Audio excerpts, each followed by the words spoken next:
Well, temperatures right now again in the lower 70s across most of northeast Kansas with overcast skies seen and winds generally fairly light out of the south and east for the moment. A lot of us still in that 70s range, though we're only at 68 right now in Hiawatha, and we've managed to already reach towards 81 out west in Concordia. So a bit of a spread here across the area, some differences depending on where we are in northeast Kansas, but the differences for tonight are going to be minimal, as I think all of us have a pretty equal chance of seeing impacts from another round of severe storms moving through the area. Now, the live storm tracker right now is showing clear skies. Those storms from last night and very early this morning have moved well off towards the northeast, where they are now much weaker, not really producing any sort of inclement weather at the moment. But in the same location as last night and extending down further to the south, we do expect another series of strong storms to be forming across the area, most of which should manage to reach severe status, and many of which will be dropping heavy rainfall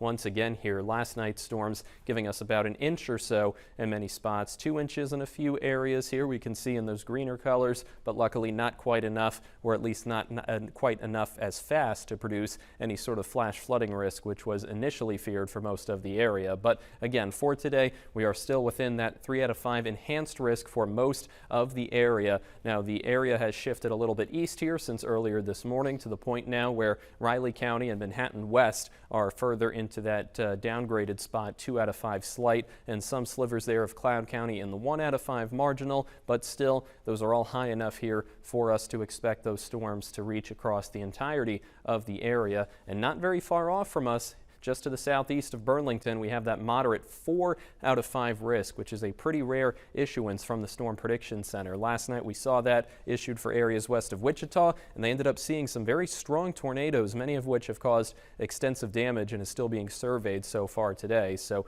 definitely something we all want to be prepared for today. Just because it's another consecutive day and just because those skies are looking cloudy and dry doesn't mean we can't have some powerful activity here in the region. Now, I think between around 3 and 4 p.m. we're going to start to see some storms form here. A lot of these I think will end up being off to the south and east and probably won't initially be severe, but we're going to be watching for another round of storms to develop directly across the area here between 5 and 6, and these are likely going to be the ones that are the most powerful in producing the heaviest rains and the greatest impacts. We'll still have some storm activity late into the night, watching for some heavy rainfall, but we are dry by Tuesday morning. Hail is the biggest concern once again. 2 to 4 inch diameter hailstones expected. Strong winds. This is a little bit of an upgrade from yesterday, 60 to 70 mile per hour wind gusts, and of course tornado risks, which is also an upgrade from yesterday. So I think that potential is going to be a little higher today, as well as seeing an additional inch or so of rainfall. Very imperative that we pay attention. 77 for today, a break until the evening here, but we are going to see those storms form once again